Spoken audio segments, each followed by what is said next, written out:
자, 이제 이 시 우리가 비년 판례 이어서 한번 또 해보겠습니다. 소수주주의 주총 소집 허가 신청하고 회의 목적 사항 변경이다. 이 판례도 이제 뭐 중요한 판례가 되겠습니다. 어, 소수주가 주총의 소집 허가를 신청했는데 목적 사항이 좀 다르다는 거죠. 소집 청구 이유라든지 청구서의 내용하고 좀 다르다는 거죠. 이럴 때는 어떻게 해결하느냐? 법원이 이런 부분에서 성명권 행사한다든지 수정해줘야 된다는 그런 판례였어요. 사안을 보시면 A 제나코리아주죠. A의 정관에는 대표이사 해임이나 대표이사 선임이 주총의 결의사항으로 정해져 있지 않았어요.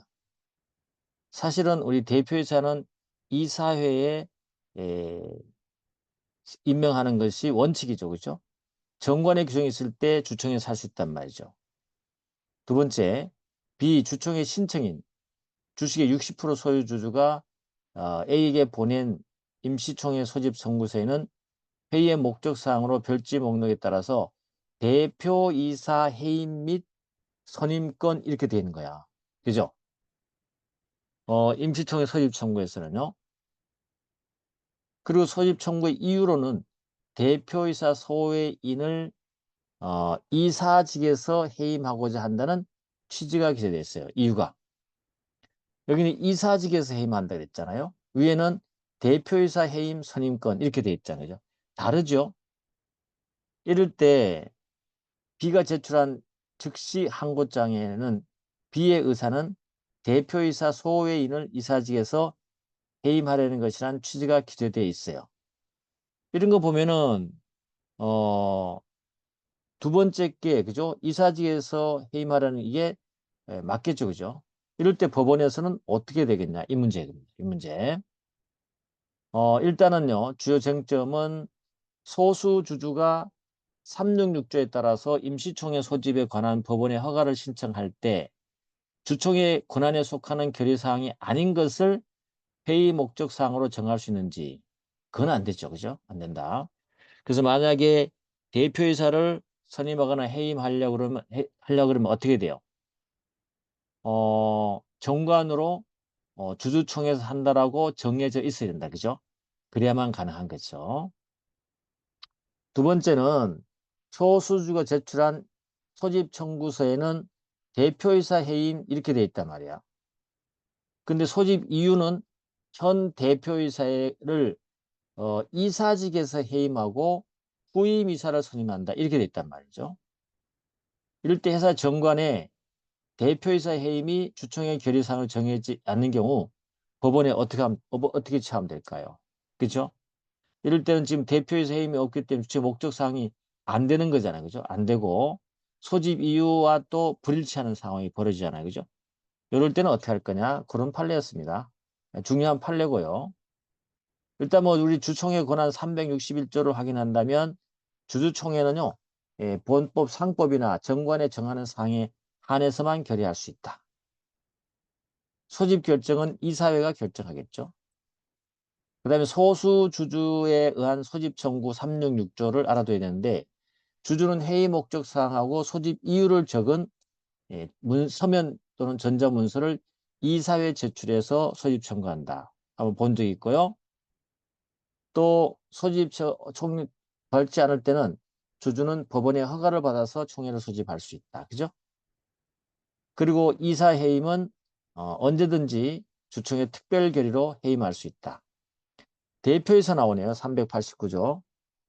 이사회 결의로 회사를 대표이사를 선정해야 된다. 그러니까 이사의 정권 사항이죠. 원칙적으로는. 그런데 정관으로 주주총회에서 선정할 수 있도록 정할 수 있다. 만약에 주주총회로 정해져 있지 않으면 임시총회 목적사항으로 대표이사 선임을 적을 수가 없는 거죠. 그렇죠? 그렇게 되는 거다. 뭐 임시총회 소집청구권에 대한 성격을 이 판례가 얘기해 줬어요. 주주의 공익권 중에 하나다.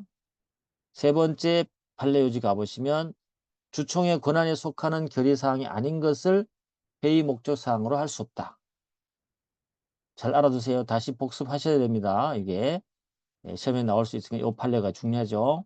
네 번째, 임시총회 소집 청구서에 기재된 회의 목적 사항과 소집 이유가 이사회에 먼저 제출한 청구서와 서로 맞지 않아요. 맞지 않다면 어떻게 될까요? 소집 이유에 맞추어서 회의 목적 사항을 일부 수정하거나 변경할 수 있고, 법원으로는 어떻게 해요? 성명하거나 지적함으로써 의견 진술을 받고 회의 목적 사항을 수정 변경할 기회를 줘야 된다. 이거죠. 어떻게 조치한다?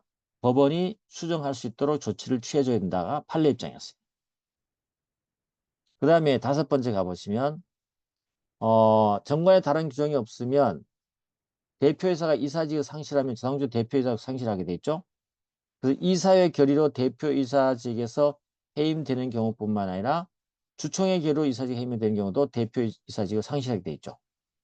어쨌거나 대표이사는 이사의 지위를 가져야 되기 때문에 이사직에서 물러나게 되면 대표이사직도 물러나야 된다. 그죠? 그런 내용을 얘기하는 것이고, 그 다음에 6번은 법원이 조치를 취해야 된다는 겁니다. 그래서 회의 목적사항하고 대표이사 해임 선임으로 기재되어 있지만 소집 이후에서 이사직 해임과 후임이사 선임으로 되어 있다는 거죠. 그래서 회사 정관에 대표이사 해임이 주총의 결의상 정해져 있지 않았다면 이거는 어떻게든지 고쳐줘야 되겠죠? 누가? 법원이 한다. 법원이. 그죠? 목적사항 기재는 대표이사 해임 선임의 의미를 정확하게 밝히고 그에 따른 조치를 취할 기회를 갖도록 해야 된다. 알겠죠? 이게 판례다. 꼭 알아두세요. 몰랐다면 알아줘야 된다. 자, 퇴임이사의 자격 상실 사유다. 퇴임이사. 퇴임이사는 퇴임 대표에서 자격 상실 사유다. 이건 뭐냐면 퇴임이사는 이미 퇴임이 된 것이고 임시적으로 새로운 이사가 선임되거나 새로운 대표가 선임될 때까지 자격을 유지하면서 업무 처리하는 거잖아요. 그죠? 이럴 때 이 퇴임이사가 어떤 법정, 그죠? 해임 사유가 됐을 때 어떻게 되겠냐? 이 문제입니다. 갑은요, 제주일보사의 이사로 있다가 퇴임됐어요. 퇴임됐는데 임기가 만료됐어요. 근데 후임 이사와 대표에 선임되지 않으니까 퇴임 이사와 퇴임 대표이사의 지위를 계속 갖고 있었어요. 그런데 제주일보사는 갑의 특정경제법상의 유죄 판결 범죄 사실로 이득을 얻은 기업체에 해당됐어요. 그리고 이 갑이 있죠. 갑이 여기에 해당돼서 유죄 판결을 받게 된 거죠. 그러면 이 갑도 즉 갑이 퇴임 이사긴 하지만 퇴임 대표이사의 권리도 가질 수 없게 되는 건지 이게 문제되는 거죠. 그런데 사실은 이럴 때도 퇴임 이사라 하더라도 특정법에서 유죄 판결로 확정되게 되면 아예 업무를 하지 못하도록 하고 있어요. 권리가 없어요.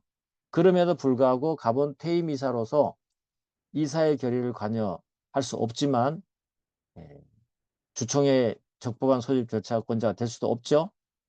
그 다음에 퇴임 이사인 을과 함께 이사회 결의를 하고 총회를 소집한 것도 부존재한 거죠. 권한 없는 자들이 하게 된 것이라 말이죠. 그런 것이다. 그래서 여기에는 두 가지 문제된다. 일단 퇴임 이사도 유죄 판결을 받거나 했을 때는 새로운 이사나 대표에 선임되지 않더라도 업무를 중단해야 된다. 그리고 퇴임 이사는 있죠. 이렇게 말 중단된 이사는 어떻게 한다? 아무런 권한이 없죠. 권한이 없기 때문에 이사회 결의라든지 주총에 소집할 권한이 없게 되는 것입니다. 알겠죠? 그렇게 알아두시면 돼요. 그게 쟁점이었다. 그러면 주요 쟁점 한번 살펴보시면 유죄 판결된 범죄에 밀접한 관련이 있는 기업체의 퇴임이사 또는 퇴임 대표이사의 권리 의무를 상실하는지 여부 상실한다고 봤고요.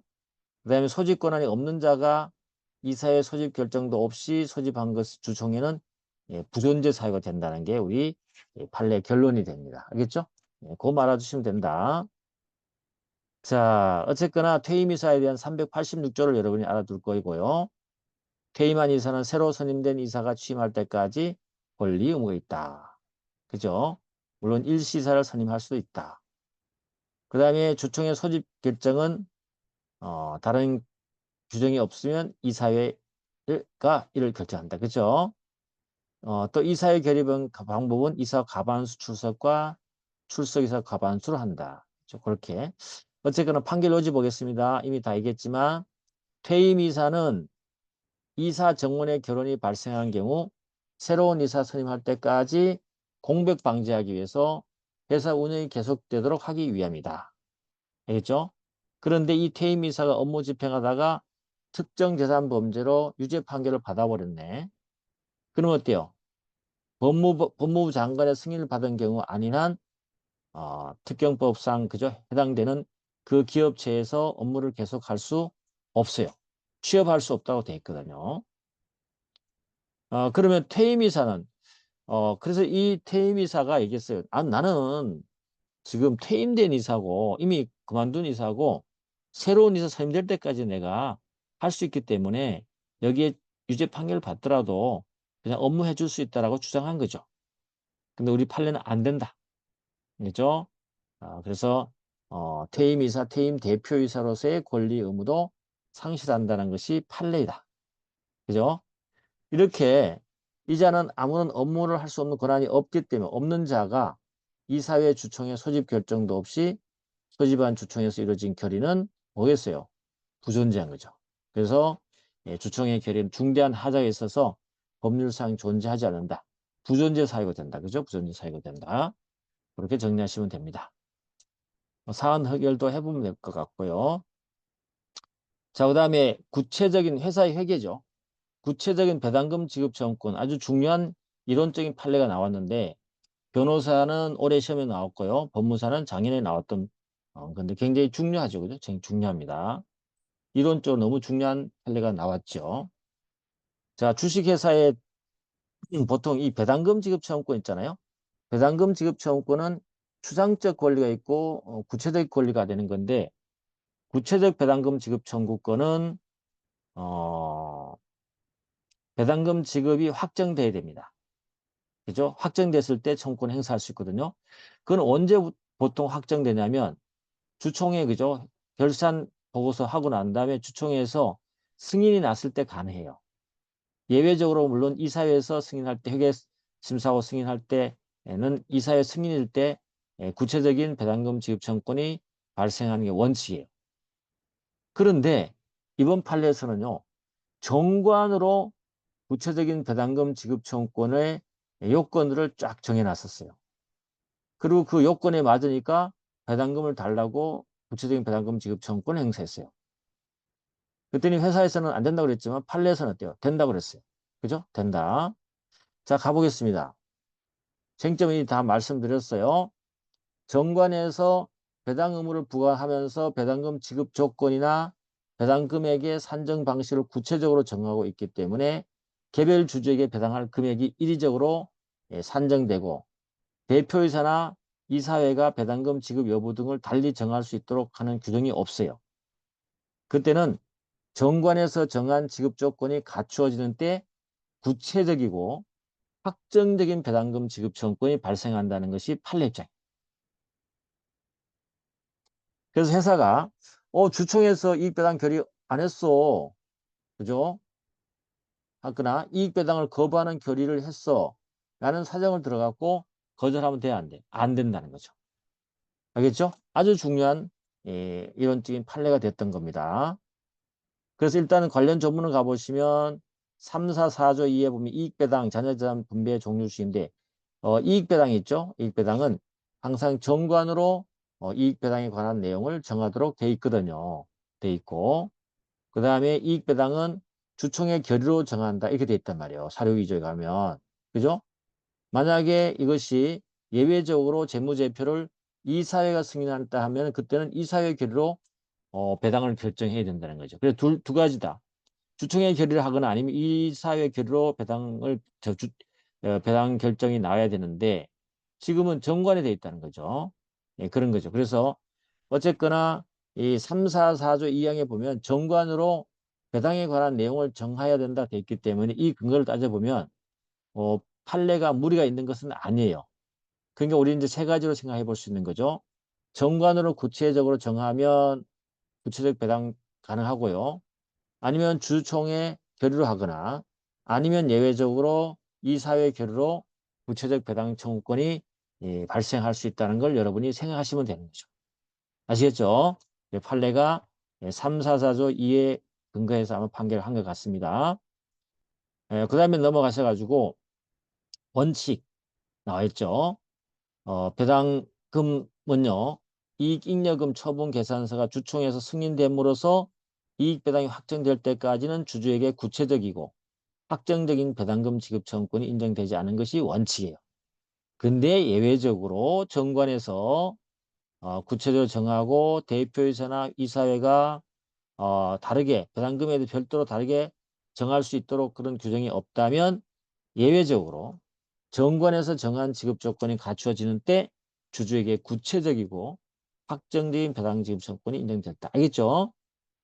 그래서 주주총회에서 이익배당에 관한 결의를 안 했다거나 정관과 달리 이익배당을 거부하는 결의를 했다 하더라도 정관에서 정해진 구체적 이익배당금은 거절할 수가 없다. 됐죠? 이렇게 정리하시면 됩니다. 자, 또 중요한 판례가 나왔었죠. 중간배당금 청구와 관련해서 판례가 나왔습니다. 중간배당금은 우리 법조문에 따르면 항상 그죠? 회계연도 중간에 한 번밖에 할 수 없죠. 이사회 결의로 할 수 있고, 한 번밖에 안, 1회에 한해서 한다 그죠? 그 다음에 전년도에 이익잉여금이 남아있어야 되고, 올해에 이익이 발생 예상이 돼야 된다 그죠? 그런 조건을 갖고 있는데, 이 중간 배당금 청구를 중간에 이사회로 결의했다가 다시 변경하거나 수정할 수 있냐가 문제가 됐던 사건입니다. 알겠죠? 일단 이 사안을 쭉 보시면 주주 원고 그죠? A가 피고 B 경원 여객 자동차 주가 연 1회 결산기를 정한 회사로서 정한 바에 따라서 1차 이사회 결의에서 중간 배당액을 총 200억 원을 정했어요. 그런데 2차 이사회를 또 했어요. 해서 지급 시기를 2016년 내에 200억 원의 중간 배당금 지급하는 것으로 수정했어요. 중간 배당에 관해서 여러 번의 이사회 결의를 거친다는 얘기잖아요. 그죠? 일단 이거는 판례가 안 된다고 본 겁니다. 그런 내용이 알겠죠? 새로 수정할 수 없다. 그 주요 쟁점 보시면 중간 배당에 관한 이사회 결의가 있을 때 같은 영업 연도 중에 다시 중간 배당에 관한 이사회 결의를 할 수 있냐 이 말이에요. 안 된다. 한 번만 해라 한 번만. 한 번으로 이미 확정돼 버리기 때문에 안 된다는 그런 의미를 갖고 있습니다.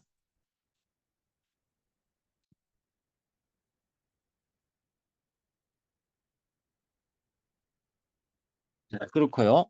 그다음에 이사회 결의에 따라 구체적으로 확정된 주주의 중간 배당금 지급 청구권 내용을 다시 수정할 수 있느냐? 안 돼요. 수정 내지 변경하는 것도 허용되지 않는다. 이게 결론입니다. 됐죠? 자, 그다음에 그래서 중간 배당은 연 1회 결산일을 정한 회사는 영업 연도 중에 1회 한해서 이사회 결의로 일정한 날을 정해서 정관으로 정할 수 있다. 그죠? 중간 배당 날짜를. 그 정도 알아두시면 될 것 같아요. 그래서 판례 요지도 동일한 내용들입니다.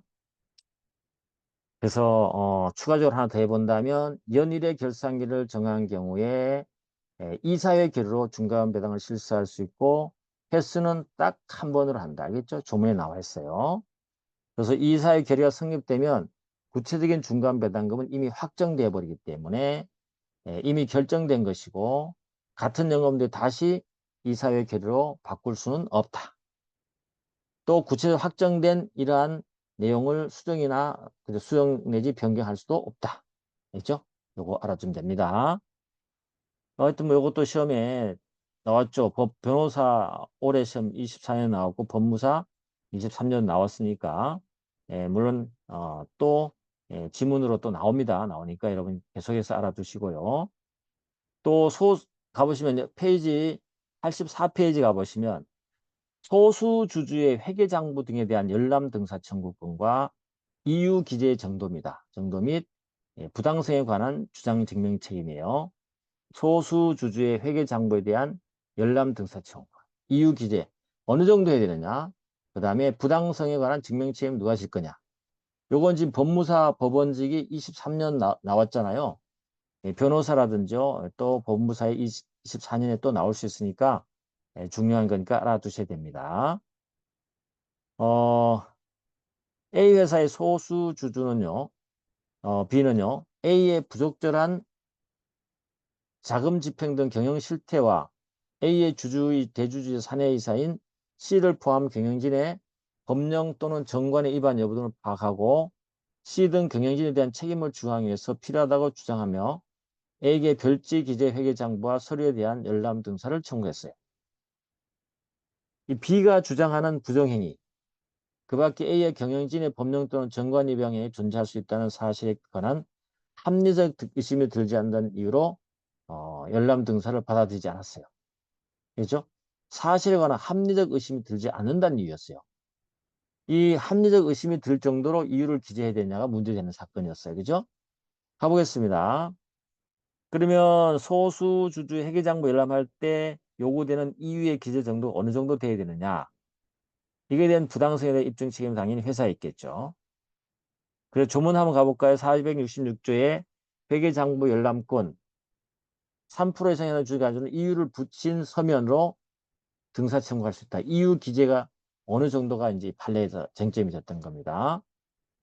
그 다음에 주주의 청구 부당함 증명은 누가 한다? 회사가 한다. 그죠? 회사가 한다. 자, 그래 판례가 여기 대해서 여러 말을 좀 했으니까 요지가 좀 길어요. 꼭 알고 있어야 됩니다. 자, 이유를 붙인 서면이다. 붙인 서면 이유는 절차가 신중하게 진행될 필요가 있고 회사가 열람 등사에 응할 의무의 존부나 열람 등사 대상인 회계장부와 서류의 범위 등을 손쉽게 판단할 수 있도록 적어줘야 되는 거죠.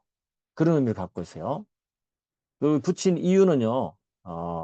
열람 등사 청구 행사에 이르게 된 경위, 행사의 목적 등이 구체적으로 기재되면 충분해요.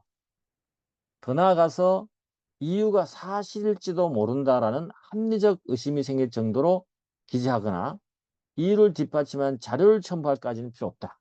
아주 중요한 내용이었어요. 그죠? 거기까지 갈 필요 없다. 그는 그렇게 한다면 주주의 회계장부 열람 등사 청구권 자체를 말살시키는 효과가 있기 때문에 인정되지 않습니다. 세 번째는요.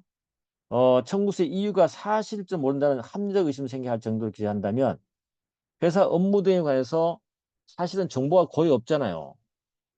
그런 주주에게 한번 보기 위해서 과중한 부담을 준다는 거죠. 이제 주주의 권리를 크게 제한할 수 있다는 겁니다. 됐죠? 이유 기재로 그 내용이 허위거나 목적이 부당함이 명백하면 거부하면 돼요. 또 여기서 이런 표현을 썼어요. 모색적 증거 수집을 위한 열람 등사 청구하는 건 안 된다 이거죠. 조금씩 모아서 뭔가 다른 어떤 목적을 갖고 증거 수집을 위해서 이렇게 열람 등사 청구하는 건 원래 안 된다는 거죠. 그렇지만 판례는 뭐라고 했어요? 이 표현을 잘 보셔야 되는데 정보가 부족한 주주에게 필요한 정보 획득과 자료 수집을 위한 기회를 부여하는 것이라는 사정을 고려해 볼 때 모색적 증거 수집이라고 거부하는 부분에 대해서는 신중하고 엄격하게 판단해야 된다는 게 판례 입장이에요. 알겠죠? 그렇게 알고 있으면 된다. 그리고 이러한 부당한 목적에 대한 입증은 당연히 회사가 한다. 됐습니다. 그래서 요거 판례 꼭 기억해 주셔야 됩니다. 이거 이런 것들 중요하다. 반복 강조도 지나치지 않습니다. 자, 그 다음에 사채 발행 관련돼서 신주 인수권 사채의 신주 인수권 행사로 신주가 발행된 사안에서 신주 인수권 사채 발행 무효소와 신주 발행 무효소의 관계 문제죠. 변호사에 24년 나왔고 법원직에도 나왔고 법무사는 어때요? 작년에 나왔던 거죠. 사실 중요한 판례였습니다. 판례고 이거는 또 다른 데서 나오기도 하고 반복해서 나올 가능성이 있는 부분이죠. 요 신주인수 사채도 여러 개 똑같은 판례겠지만 전환 사채도 동일한 요 법리가 적용된 판례가 22년 10월 11월 사이에 두 판례가 나와 있는 겁니다. 알겠죠? 자, 쟁점은 어떤 거냐? 간단하게 여러분이 사안을 좀 설명 좀 해주면, 원래 이제 사채 발행이잖아요, 그죠? 이 사채 발행을 할 때 신주인수구 사채라든지 전환사채 발행한다. 사채를 발행할 땐 사채도 마찬가지로 누구에게 발행해야 되죠? 주주에게 발행해야 됩니다. 근데 제3자에게 예외적으로 발행할 수 있어요. 근데 제3자에 발행할 때는 우리가 어, 신기술 도입이라든지 그다음 재정 경제상 경영상 목적을 갖고 있어야 돼요. 목적이 갖춰야 돼요. 그리고 뭐 주총의 특별 결의라든지 그다음에 정관의 규정이 이렇게 있어야 되는 거죠. 이런 엄격한 절차를 거쳐야 제3자에게 발행을 할 수 있는데 이 사건에서는 A라는 경영진이요. 자기의 어떤 경영권 방어를 위해서 이 경영권 방어입니다. 이 경영상 목적이 아니고 경영권 방어예요. 방어를 위해서 신주인수급 사채를 발행을 했는데 제3자에게 발행을 했어요. 이 제3자가 누구냐면 친구였습니다. 고등학교 친구. 알겠죠? 이렇게 신주인수급 사채를 발행을 했습니다. 사실은 경영권 방어를 목적으로 발행하게 되면 제3자에게 발행하잖아요. 이건 사실은 무효 사유가 됩니다. 신주 인수구 사채 발행 무효 사유가 돼요. 알겠죠? 무효 사유. 이 무효 사유는 무효를 주장하려면 6개월 내겠죠. 이걸 주장했어야 돼요. 6월 내 주장을 했어야 돼요. 근데 이 무효 주장을 6개월 내 못하고 또 행사를 했다 하더라도 패소 판결이 났단 말이죠. 그죠? 그러면 이제 다툴 수 없는 거죠. 이제 더 이상 다툴 수 없습니다. 그러면 제3자는 신주 인수급 사채를 가지고 신주를 발행할 때 신주를 발행받겠죠. 행사해서 그죠? 행사를 한 다음에 신주 인수급 사채권을 행사를 해서 신주를 발행을 받는단 말이죠. 이랬을 때 여기에 대해서 신주 발행에 대해서 이 경영권 방어에 대한 목적이 사실은 달성되는 거잖아요.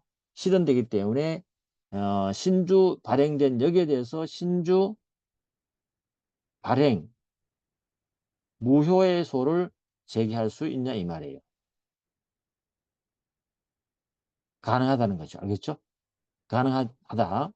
가능하고 요 신주 발행과 관련되는 제소 기간은 6월 있잖아요. 요거는 신주 발행일로부터 한다. 그죠?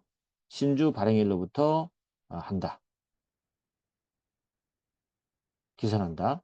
그리고 이 신주 발행 무효소의 사유는 보유한 그죠? 보유한 신주 발행 무효 사유로서 적시를 하고 해야 되지. 이 신주 인수급은 사채 있죠. 사채 사유를 여기다 적용하면 된다 안 된다? 안 된다. 요 내용이었어요. 요 내용. 알겠죠? 요겁니다. 요 내용입니다. 그래서 나중에 전환사채도 마찬가지예요. 전환사채도 발행해서 전환권 행사를 해서 신주가 됐잖아요. 그죠? 신주를 발행하게 될 때 그 신주 발행에 대해서 신주 발행 무효소를 제기할 수 있냐? 가능하다는 거죠. 되겠죠?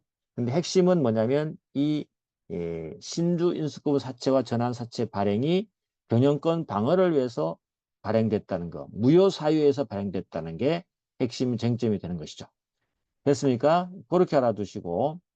자, 주요 쟁점은 읽어보시면 되는 거죠. 1번. 신주 사채 발행의 경우에도 신주 발행 무효소가는 유추정됩니까? 당연히 유추정됩니다. 왜냐하면 신주 인구 사채 발행에는 신주 발행의 무효소, 신주 인구 사채 발행 무효소의 규정이 없어요. 없기 때문에 신주 발행 무효소를 그대로 유추합니다. 됐죠? 두 번째, 신주구 사채 발행일로부터 6개월 내 신주인수 사채 발행소가 제기되지 않거나 6월 내에 제기된 소가 적극적 당사자 피해소를 확정되면 더 이상 다툴 수 없어요. 없죠. 다툴 수 없다. 됐습니까? 그래서 그 신주인수급 사채 발행 무효나 이를 전제로 주장은 더 이상 할 수 없는 거죠. 그런데 주식회사 정관이 정한 사유가 없음에도 불구하고 대주주 등 경영권이나 지배권 방어 목적으로 신주를 배정해서 지배구조에 심대한 변화 초래되면 우리가 신주 발행 무효소를 제기할 수 있잖아요. 그죠? 이러한 법리를 그대로 신주 인수급 사채에도 제3제 발행할 때 적용할 수 있냐? 적용할 수 있다. 그래서 어떻게 된다? 대주주 경영권이나 지배권 방어를 목적으로 신주 사채가 발행됐을 때는 발행일로부터 6개월 내 신주 사채 발행 무효소로 다툴 수 있습니다. 그렇죠? 그런데 있는데 기간이 지나서 다툴 수 없을 때 그러면 유효로 된 신주 사채 그거에 근거해서 신주 인수 사채 발행이 그의 발행 그 대주 등 있죠. 이와 같은 경우 발행의 신주 사채나 그에 부여된 신주 인수권을 양수한 다음에 신주 인수급 사채 발행일 6월이 지난 후에 신주 인수권을 행사해서 신주를 취득했다. 요때 이 신주 취득하는 것을 신주 발행 무효소로서 주장할 수 있느냐? 할 수 있다는 거죠. 알겠죠? 이때는 제소기한 계산점은 신주 발행으로 판다. 이해됐죠? 그런 내용이에요. 이해를 꼭 하셔야 된다. 신주 발행 무효소는 주주, 이사, 감사에 한해서 할 수 있고 6개월 내 소만으로 할 수 있습니다. 그 다음에 신주 인수권의 내용 배정일 쭉 나와 있죠. 정관이 정하는 바에 따라 주주 외의적의 신주를 배정할 수 있다. 대신에 신기술 도입, 재무구조 개선 등의 회사의 경영상 목적을 달성하기 위해서 필요한 경우에만 한다. 알겠죠? 마찬가지로 신주 인수권 사채 발행할 때도 똑같이 해야 된다. 그죠? 주주 외의적의 신주 인수권 발행할 때는 된다. 정관의 규정이 있어야 되고 만약 규정이 없다면 434조 주총의 특별결의로 정해야 된다. 이런 조문의 내용도 여러분이 한번 짚어주시고 자, 판결 요지는 지금까지 얘기한 그 내용이 전부입니다. 신주금 사채 발행의 경우에도 동일하게 사실상 신주 발행한 거 유사하잖아. 그죠? 그래서 신주 발행 무효소 관한 사의 구조가 유추 적용됩니다. 그런 거죠. 근데 만약에 신주금 사채 발행을 무효를 주장했는데 소가 제기되지 않거나 지나버렸다. 그죠? 이럴 땐 더 이상 신주 인수권부 사채 발행 무효소는 더 이상 주장할 수 없다. 다만 신주 사채에서 부여된 신주 인수권 행사나 그로 인한 신주 발행이 되면은 그때는 다시 사회구조를 정해서 신주 발행 무효소로 다툴 수 있냐? 다툴 수 있다. 이때도 마찬가지로 신주 발행에 대한 고유한 무효 사유만 주장할 수 있고 신주 인구 사채가 무효라거나 그를 전제한 주장은 제기할 수가 없다. 알겠죠? 그렇게 되는 거죠. 자, 그 다음에 두 번째 가서 똑같습니다. 실제로 그 밑에 줄친 걸 보시면 회사의 경영권 분쟁이 현실화된 상황에서 대주주나 경영진 등의 경영권, 지배권 방어라는 목적을 달성하기 위해서 제3자의 신주 인수를 배정했다.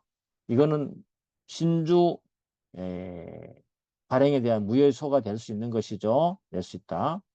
그 신주 발행 무효가 되는데 신주 인수권부 사채를 제3자에 발행할 때도 동일하게 무효로 주장할 수 있다. 그죠?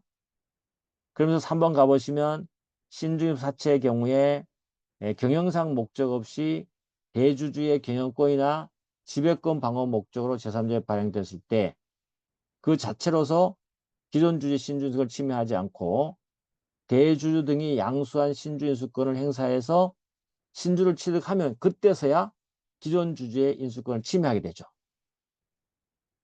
그때 나중에 결국은 지배권 방어 목적이 현실화된다는 거죠.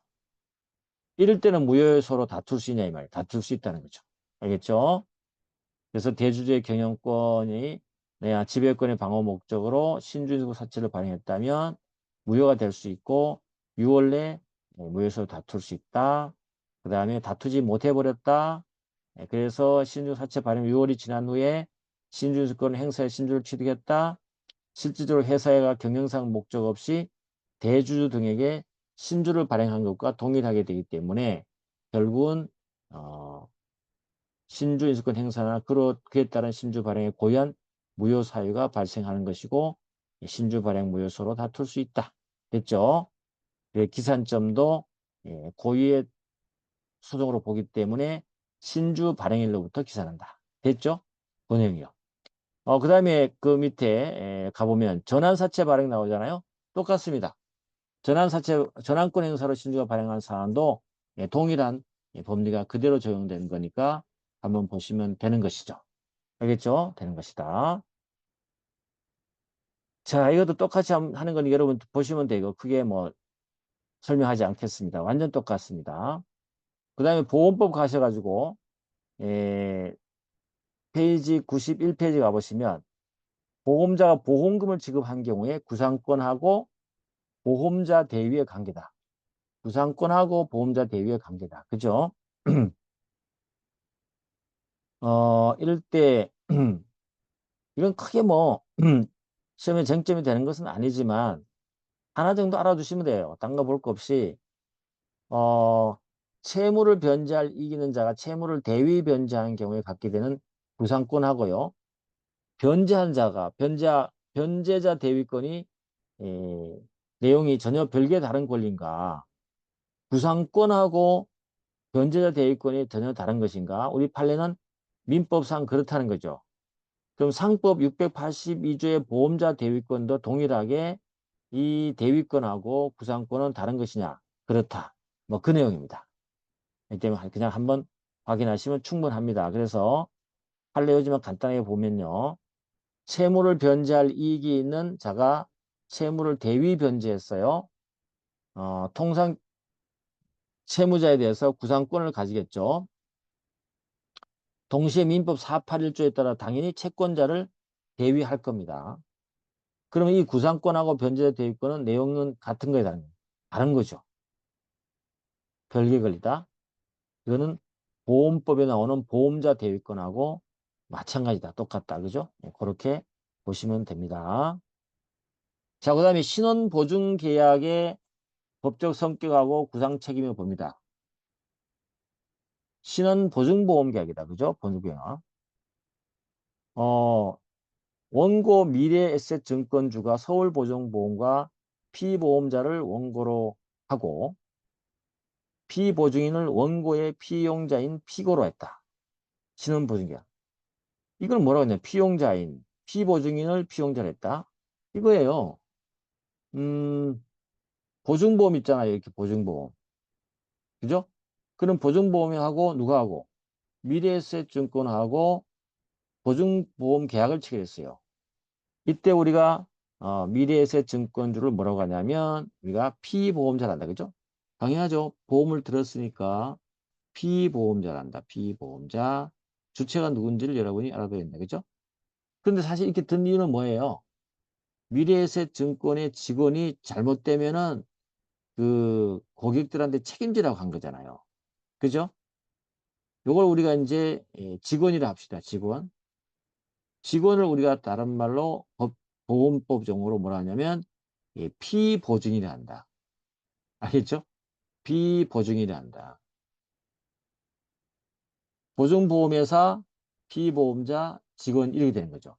만약 이 직원이 여러 가지 투자라든지 뭘 하다가 제3자인 제3자 그죠? 이렇게 C 등등에게 손해를 줬다. 그죠? 그럼 보증보험회사가 이 C에 대해서 보상을 해주게 되는 것이죠.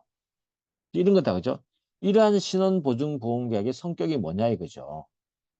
이거 뭐겠습니까?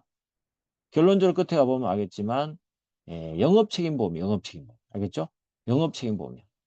미래에셋이 영업을 하면서 제3자의 책임질 것에 대해서 미리 보증보험 계약 체결하기 때문에 영업책임보험으로 봅니다. 그렇죠? 그 다음에 투자자들은 피고의 투자 권유에 따라서 투자자문회사와 투자이름계약 체결한 후에 투자했는데 손해가 발생하자 원고를 상대로 피고의 설명 의무 및 부당권유 손해배상 청구했다. 그 말이 별 내용은 없고 여기 C가 이렇게 손해배상을 청구했다는 거죠.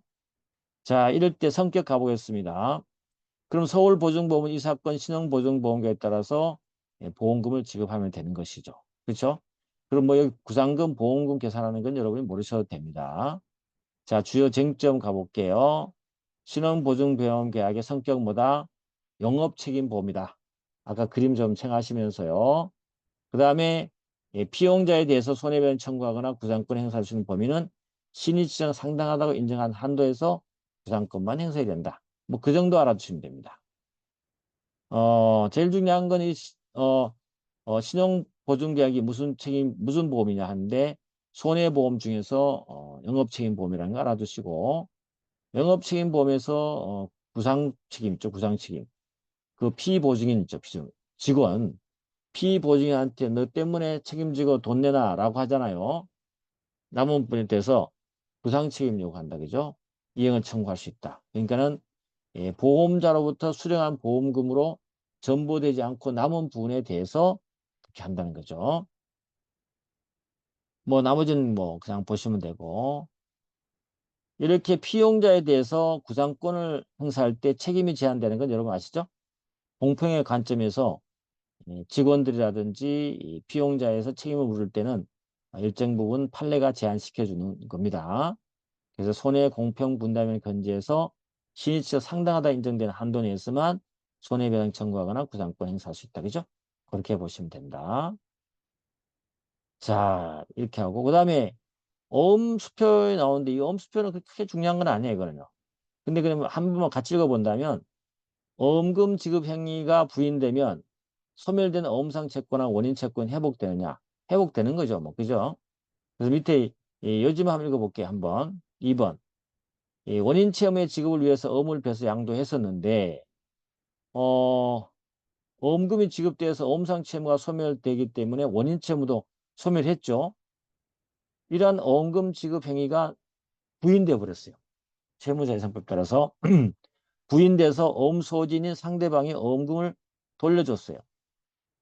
그럼 어때요? 소멸했던 어음상 채권이 회복되는 거죠. 어음이 살아나면 뭐도 살아난다? 원인 채권도 살아난다. 이런 판례였습니다. 됐습니까? 그래서 여기까지 해서 여러분하고 96페이지까지죠. 22년 판례를 마무리 지어봤어요. 그럼 다 아는 것이고 책에 있는 거지만 요 판례를 통해서 한번 여러분이 다시 짚고 들어가면 시험장에서 아주 기억이 잘 날 겁니다. 꼭 한번 확인하시기 바라고요. 그 다음에 요 교재 뒤에는 22년과 판례와 관련되는 예상 문제를 제가 문제를 만들어 놨거든요.